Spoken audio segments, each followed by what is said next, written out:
What's happening now isn't Cold War 2.0. The challenge of resisting the CCP threat is in some ways much more difficult.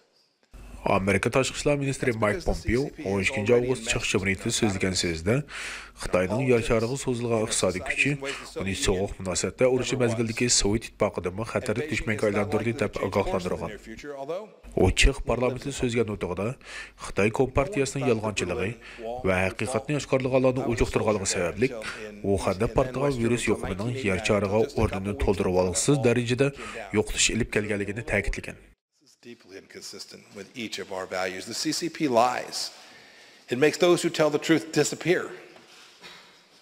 The virulent pandemic that came from Wuhan spread so widely and caused so much damage because the CCP covered it up.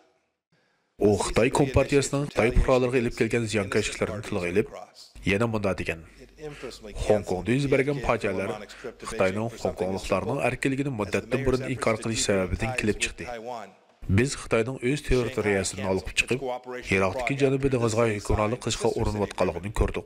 Biz yana Xitoyning Xinjiangdagi jazo lagerlarida 1 million Uyg'ur musulmonlarini tutib turayotganligini bilamiz.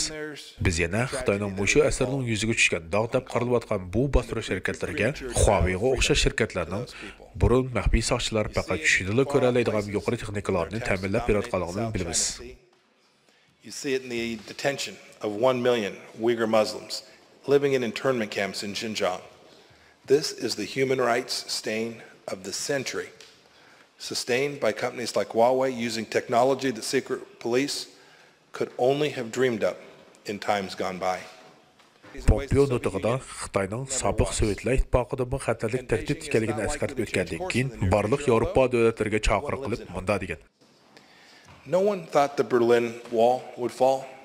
I was a soldier there until in then West Germany until 1989 until just a couple. Berlin temining o'rilib tushishini hech kim tasavvur qila olmagan edi. Men ayni vaqtda bir nafar Amerika askari bo'lish sifati bilan u yerda turgan edim.